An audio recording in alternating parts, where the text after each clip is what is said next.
Every job a person does prepares one for later. Sometimes I'm asked, when did you start astronaut training? And it was when I was a young boy in school. If you find a school project that's really exciting, think about where you could take that, how you could do that as your job. Find something that you're passionate about, that you're interested in, because that's where you will find success. And then you have to do all the work behind it.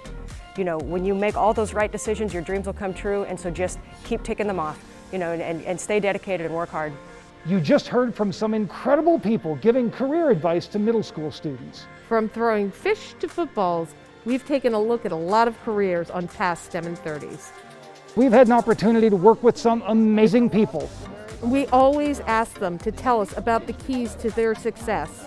We publish these on YouTube in a series called My Path. And there are a lot of paths you can take to find a career you love. Today, we will explore a few of them. From learning how middle schoolers can start preparing for their dream job now, to finding out what it takes to get a job with NASA, or here with us at the National Air and Space Museum. Get ready to launch your career. This is STEM in 30.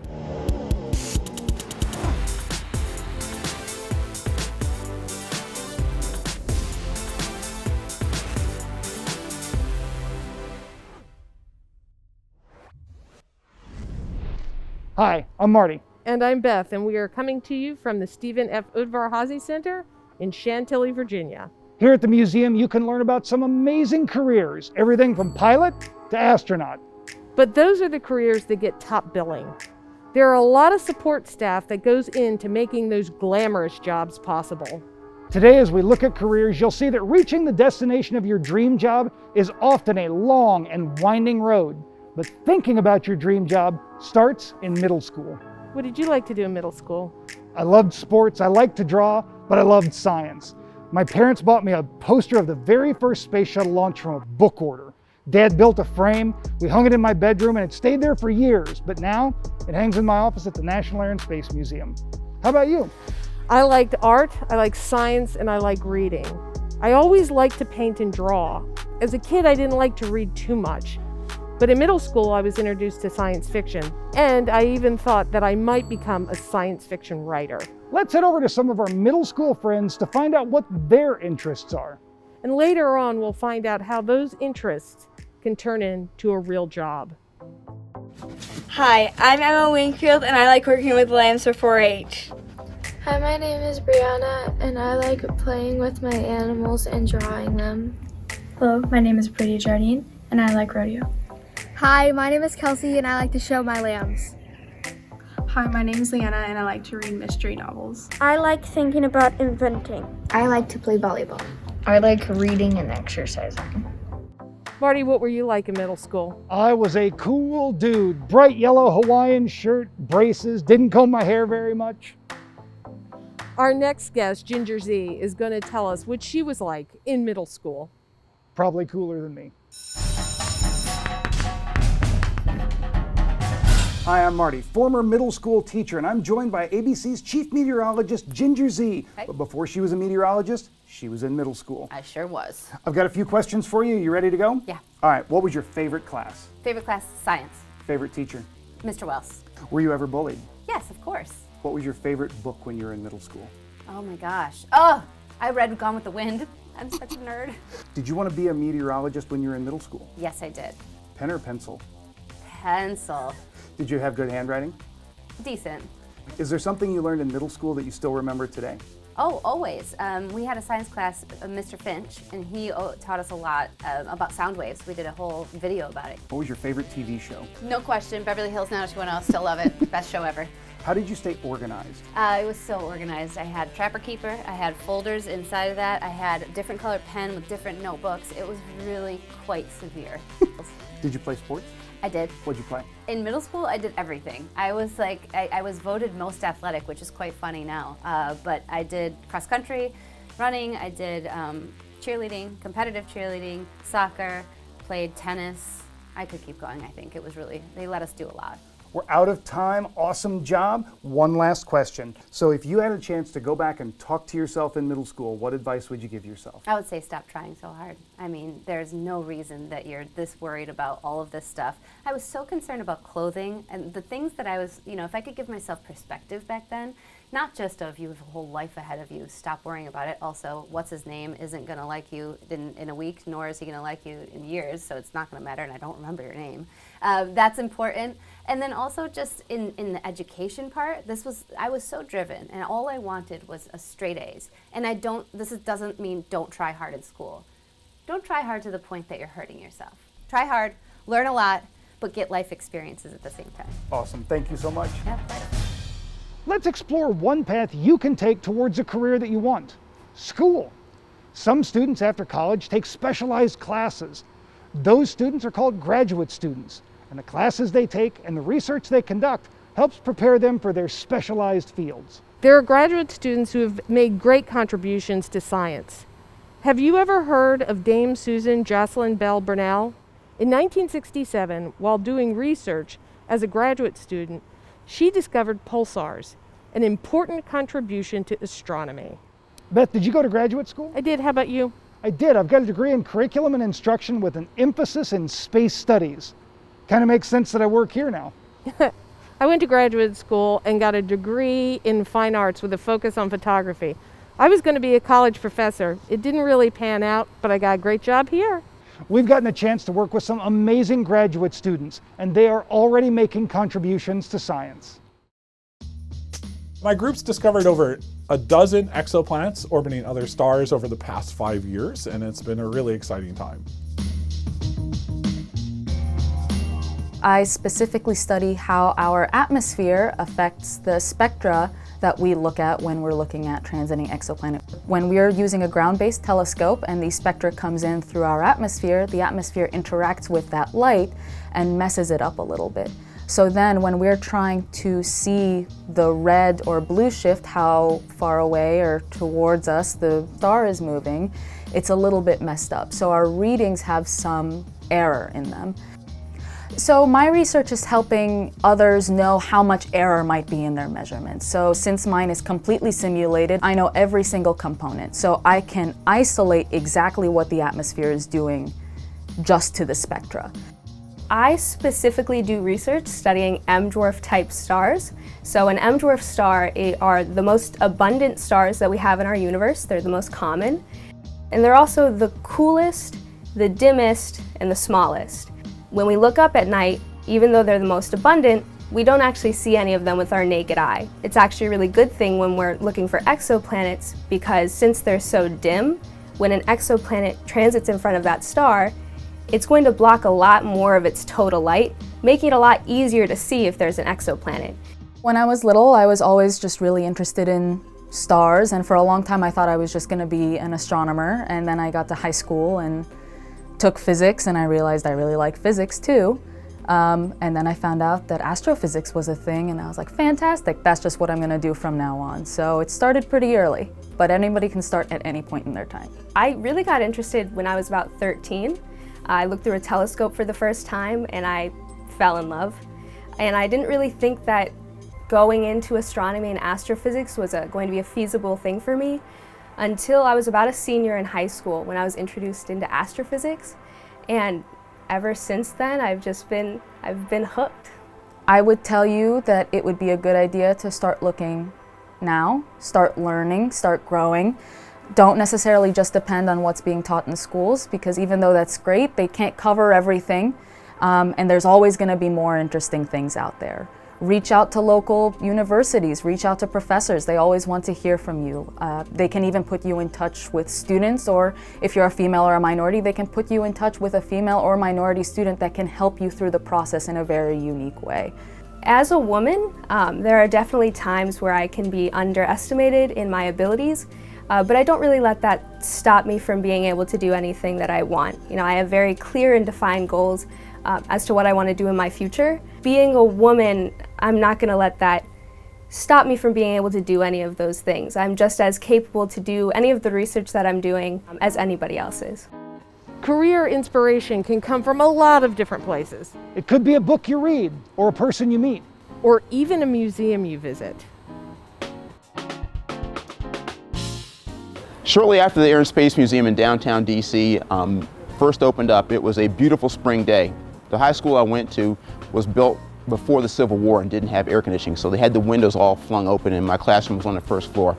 I had an older teacher who wasn't always aware of everything going around him, and every time he turned to face the blackboard, one or two of us would pitch out of the window and go play hooky for that afternoon. It was a beautiful late spring afternoon.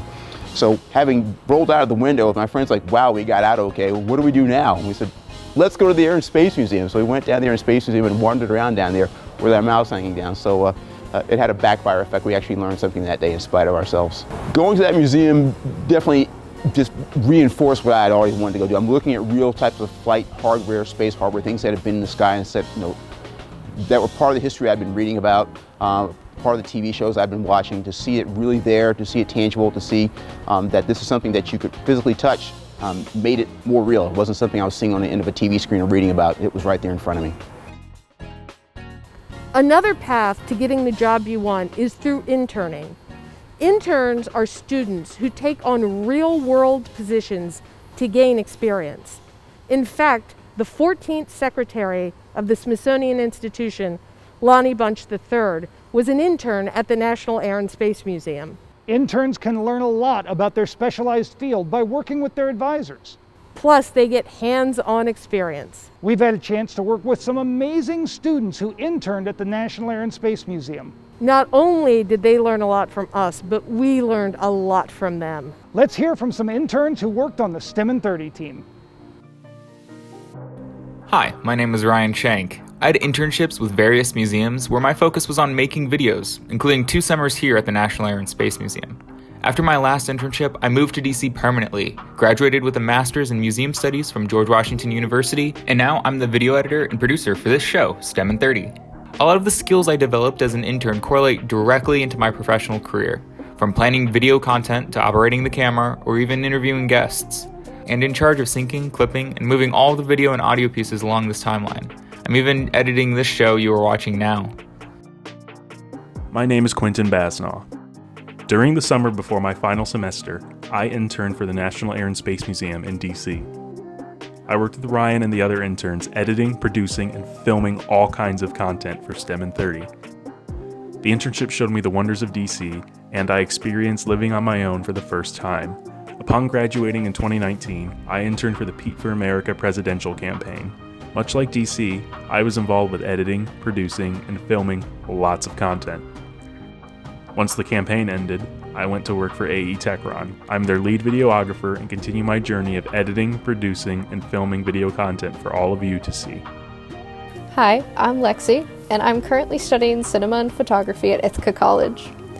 Film is a really diverse category. I've spent a few years and a few internships exploring all of the possible fields I could work in.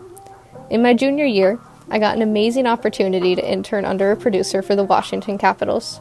It was a valuable experience that gave me insight into live broadcasting, specifically in the sports world.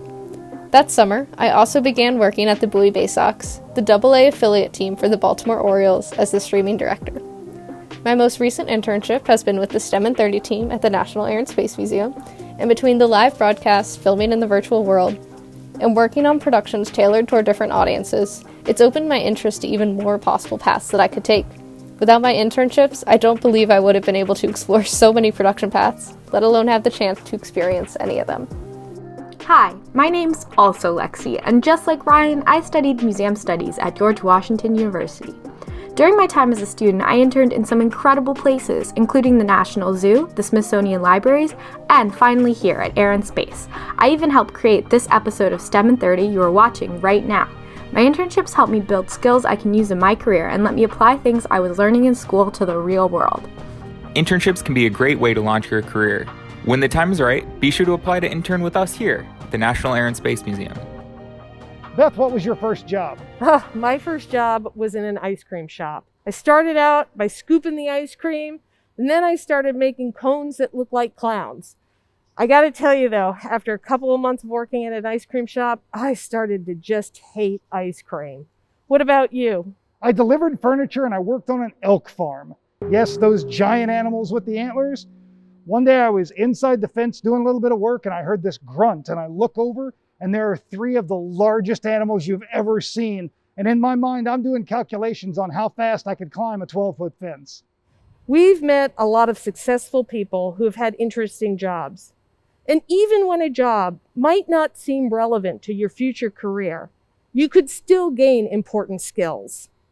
From cutting grass to becoming an astronaut, let's learn how early jobs affected future careers of some amazing people. I always was fascinated with airplanes, so I went out to the airport and I actually got a job unloading UPS airplanes when I was in high school. I was a ski instructor. I loved being outside and I loved teaching. My very first job was out cutting grass so I could earn money to go skiing in the wintertime. Eventually I got a day job, which was being a fry cook over at the National Zoo in Washington, D.C. To be able to buy a car when I was a teenager, I had to go to work, and so I mowed a lot of yards during the summers between my junior and senior year. And I also worked as a library page, a volunteer in our local library. Some of the previous jobs that I've had, actually, when I was in high school, I spent some time working in clothing stores. So I went and cleaned out all the dressing rooms and I folded the clothes. Before I came to NASA, I worked at Target. So that was important, learning to organize things. That was very important. Well, I started out with a paper route when I was 9 years old. And then I started sweeping floors and washing dishes at a bakery when I was just about getting into high school. And then halfway through high school, I also picked up another job working as a machine draftsman. In high school, I was a garbage man, but I really enjoyed it. It was in my hometown and I was hanging on the back of the garbage truck and throwing bags in there. So it was actually a pretty cool summer job. You know, I've never had a bad job. I think every job can teach you something else. I learned about being punctual, pulling my weight. I learned a lot of patience being a ski instructor. That was very important. That's come into play. So I haven't really had no bad jobs. Jobs will teach you to get up and get out the door every morning because you have to earn your keep. Of course, my motivation was if I didn't go cut grass on those hot summer days, there would be no skiing during the wintertime. And the other one was that if I didn't have my job at the zoo and I didn't get that paycheck, I would have to beg my parents for money, and they were pretty tight with the money. Those jobs were really important to me because, first of all, they really identified the importance of hard work, and that through hard work you can advance and really pursue whatever it is that you want to do. They really gave me a sense of respect for the work that everyone is doing as a part of a team. Whoever you're working for, whatever organization it is, there's an objective that they want to meet. And whatever small part I had, if I didn't do it, they couldn't meet their objective. So I learned that no matter what my job was, I had to do it to the best of my ability, as efficiently as I could, so that everybody around me could reach their objectives. When you think about the space program, astronauts are probably the first people that come to mind. They are amazing, I'd say out of this world, but there are a lot of jobs at NASA that don't require you to get strapped to a rocket and launched into outer space. From the people that work in mission control, to those that know how each individual system on the space station works. They also have folks that prepare the food they eat while they're in space, and people that make sure their mental health is taken care of while in orbit. The Neutral Buoyancy Lab is a great example of the number of people that it takes to support the astronauts. There are suit technicians, divers, mission controllers, and even folks that take care of the pool. All of this is to say that whatever you are passionate about, there is most likely a job for you. Remember all of those interests we heard about earlier? We had a few students take a survey to find out where those interests might take them. Those students are about to meet with a career counselor to connect those interests to potential careers. Hi, I'm Ryan. I'm a biology teacher in Liberty, Missouri. I am also involved in North Nation by Design, an innovative interdisciplinary approach to high school education. Our goal with our students is to provide them with the necessary skills to be successful in high school and in the world. Today, I've got some friends with me, Ellie, Dyra, and Oswaldo. How are y'all doing today? Good. Good. So y'all took an interest survey here recently, which was a series of questions about what you like to do. The purpose of a survey like this isn't to point out any specific job you should do, but instead it's to help you see different categories of jobs that might fit your personality well. What we're going to do today is look at your results and point out a few jobs in the space and aviation fields that would be a good fit for you, maybe that you haven't considered before. So Ellie, you were the first one to take the test. Can you tell us about your results?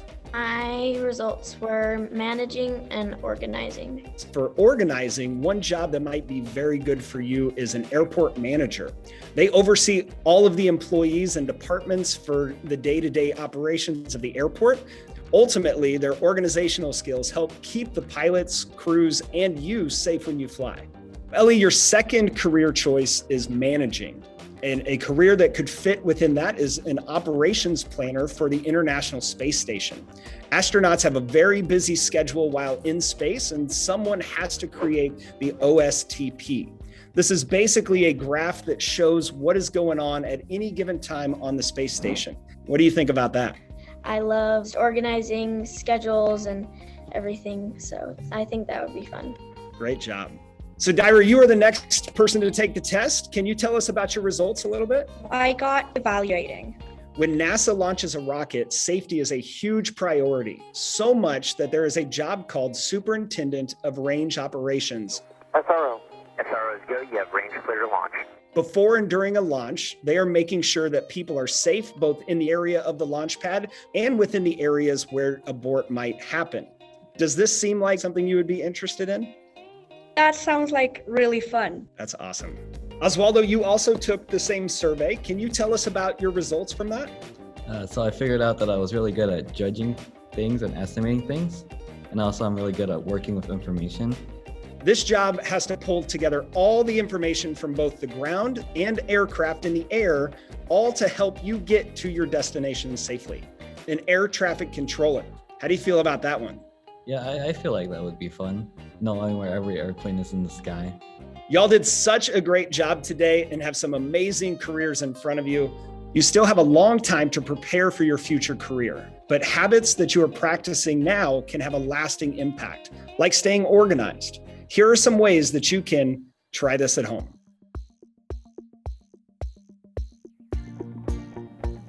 Time management is a big part of working efficiently. Use a planner to write down weekly activities and upcoming assignments like homework and projects. This helps keep track of tasks to complete and make sure everything gets done on time. Separate classes with binders and notebooks. Keep papers organized so you know where to look when you need them.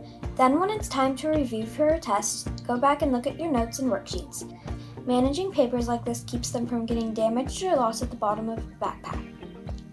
Having a place for everything is another good way to keep track of supplies. Knowing exactly where to find something shortens the time it takes to complete a task. Be prepared if you run out by keeping backup materials handy. Organization is a great skill to start practicing in middle school and continue to strengthen into adulthood. By staying organized, you'll be better prepared for any obstacles along the way. Sometimes you try really hard at something and still fail. Failure is a fact of life, and even incredibly successful people fail sometimes. But failure can help you move forward. It can help you learn some things and make you more successful in the future. Let's take a look at what you can learn from failing. Failure is an ingredient in life. It's an ingredient in growing. I've definitely experienced failure. I know we all wish we could be successful all the time. Yeah, you're going to fail all the time. The key is how we respond to them. The day before I launched, the chief of the office sat in front of me and said, Serena, I say this to every astronaut before they launch, you will make mistakes. And I made mistakes on space station. I hit the wrong switch. I didn't do the science experiment right. The biggest thing is to own up to them and move forward. As a scientist and a researcher, you actually have a lot more failures in your experiment than you have success.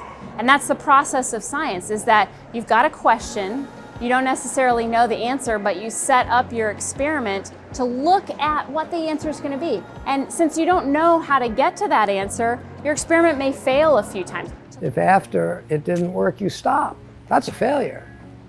But if it doesn't work, if you fall down 7 times, but you stand up 8, that's not a failure. I learned 7 really important things and then I succeeded on the 8th one. Getting to this job, I set a goal in the 70s to be an astronaut. I applied over 10 years, 6 applications to NASA, interviewing 3 times, suffering many disappointments over those 10 years, thinking that maybe I would never get the opportunity, but perseverance paid off. You might see our demonstration and it might look flawless to you, but we go back and we have a cameraman on the ground who's zoomed in on every maneuver. and we're analyzing formation positions, we're analyzing timing off of each other, and it's never perfect. There's always errors, and we're always striving to fix those. I think that failure is a great thing as long as nobody gets hurt. And the kind of a near miss is the best thing that you can have. You get to learn the lesson without the bad thing happening. Failure is an incredible, intense learning process. And if you use it as a learning process, it was worthwhile. You think about what you did, you talk about your failures, internalize them, and make sure that you can learn from them so that next time you can deal with the next failure better. You wind up looking back, learning more from your failures than your successes, and they help to build you and sometimes unexpectedly wind up benefiting you. Throughout this episode, we have included interviews from our My Path series, available on YouTube. We highlight the careers and advice from some of the really cool people who have passed through the National Air and Space Museum. Here are a few of our favorites. I like classical music. I like soft jazz, Louis Armstrong. But basically, I use it to not relax, but prepare for events that might be much more difficult. And you can play it loud, you can play it soft, you can play it fast, you can play it slow. You can really project how you feel through your instrument if you really have a good connection with it. Getting a whole lot of people to have the same idea at the same time, moving the same direction at the same time, that's the role of a conductor. And it's about time now for the final movement of the symphony. As this team comes together, you start getting the emotion. Things are about ready to happen here. Everything we do in life is about being a team. There are thousands of men and women that made it possible for the space shuttle to fly, and only a few of us got recognized for flying on it. I can get farther in my career in what I want to do if the people around me also have the same goals and same motivation. And just like you practice football, just like you draft and you practice math and you practice computer programming, communication, written and verbal, are things that you have to practice as well. If you get outside your bubble, you'll learn about other people, other ways of life, and then there'll just be less judgment in the world. If I start thinking about a problem, I'm going to work really hard at it. So I might as well only work on really hard problems that the solution will make a really big difference for people. No matter how low it seems like you are, every good road from there starts with doing really, really well at the job you have. Study hard and be prepared for your course to change. Opportunity is going to show up in various ways that you never expected, so be prepared to take it.